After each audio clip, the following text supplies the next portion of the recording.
Welcome, welcome, welcome to the Home Services Home Show, where you learn everything you need to. And a whole lot you don't. That's right. You should have gave me the memo. I didn't realize you were going to dress like a bum. Fancy shirt day. I'm a contractor, Just try to look good, man. Sweatshirt, jeans, A hat. You look and good. then you come in like freaking Mr. GQ.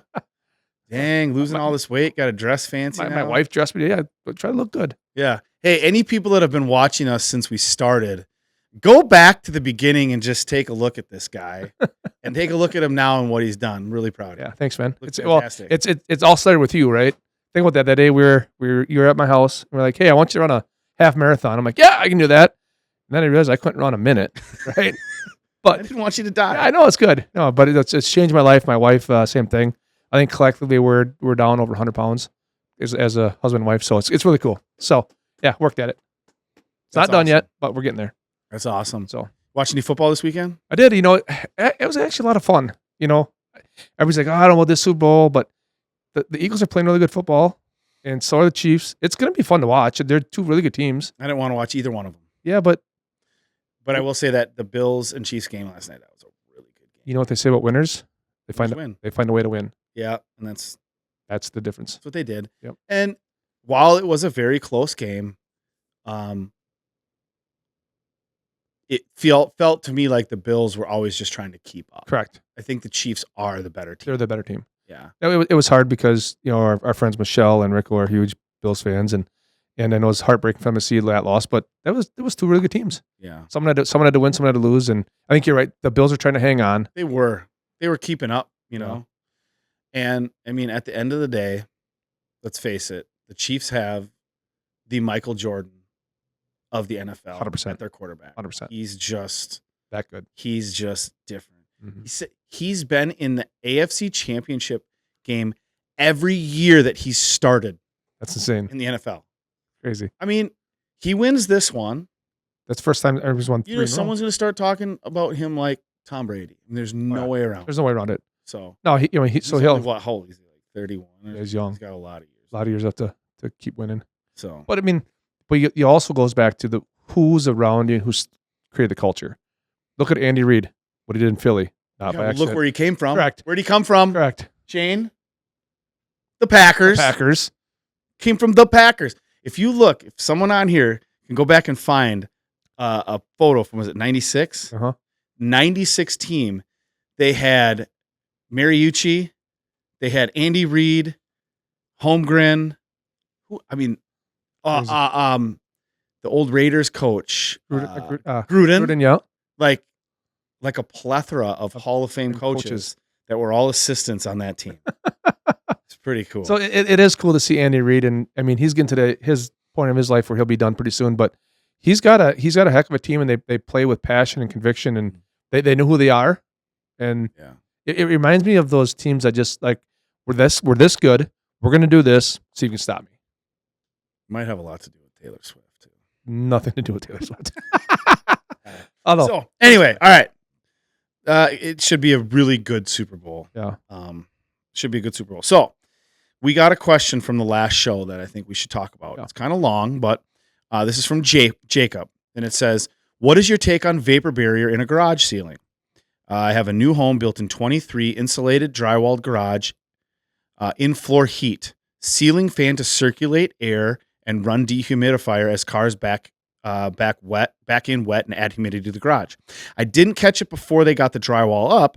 I didn't see it when the insulators left, that there was a vapor barrier on the ceiling before they left. I questioned our project manager, and he said if they didn't, it was common not to.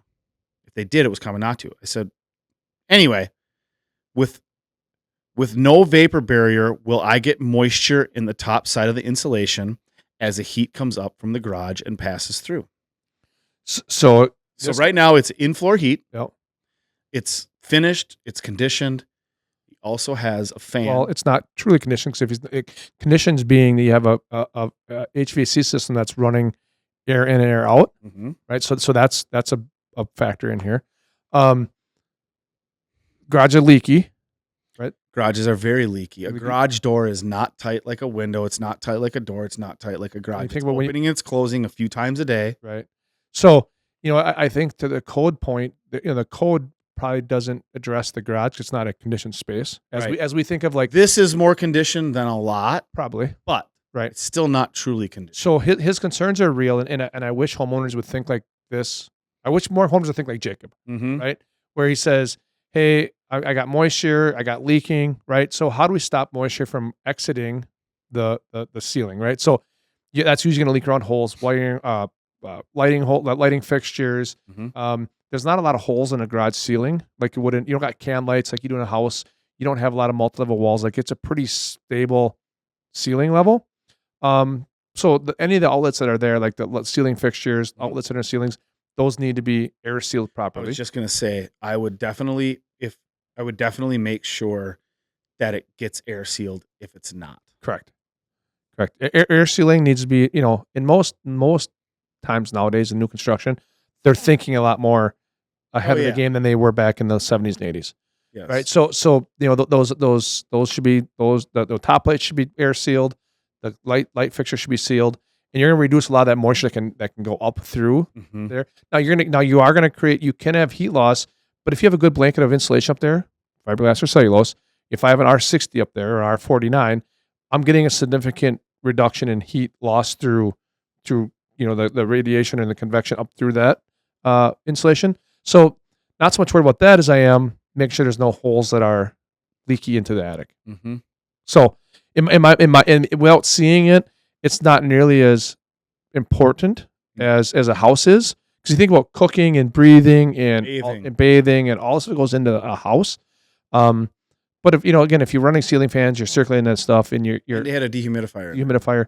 I can't imagine not going to be very good. I mean, Jacob, you know more than most. You're thinking more than most. Correct. And just having the fan and the dehumidifier, I really wouldn't be too concerned. But I would make sure it's air sealed. Air sealed, sure. I really would. Top plates.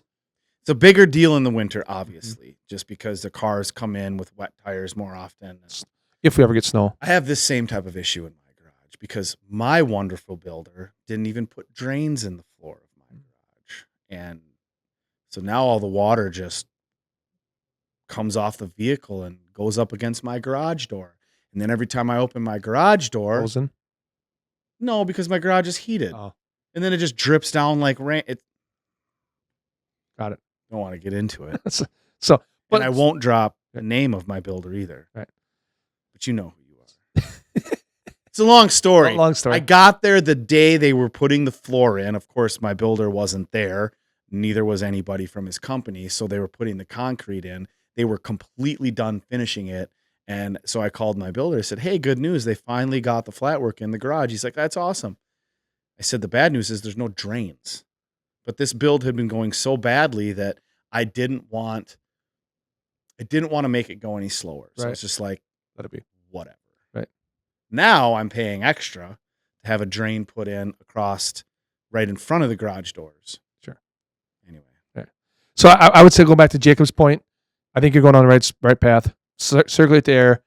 Dehumidifier going, it's fine. Jump up, make sure it's air sealed. Make sure you have proper insulation up there, and your garage should be in great shape. Probably not air sealed. Probably not, but usually not in the garage. But there's not a lot of holes either. There's not a lot of holes. And I was going to say, like, we're the professionals. Like, we do this every day. It might be something that Jacob could even do by himself. 100%. They'd be pretty easy. Because there's not that much air sealing to do. There's not that much at all. So, but that's good. That's a good question because we are seeing a lot of trouble, especially with the cold snap we had. Yes. We've seen some amazing stuff out of some houses we've been in. Well, if you call that amazing. Well, it's amazing we have to fix it. Yeah. It's bad for the homeowners, but it is. So, cool. Yeah, I mean, I think that's pretty much it for this segment. Yeah, I think that's to address Jacob's question. Yeah. Vapor barrier in the garage. Yeah, I think you should have it. But if you don't, make sure you're air sealed, you're using a fan to circulate, and you have a dehumidifier. All of the right things. 100%. I wish all homeowners thought like Jacob. Yep, that is all of the right things. So, until next time, thanks for watching. Thanks for listening. Keep the questions coming as it allows us to keep doing.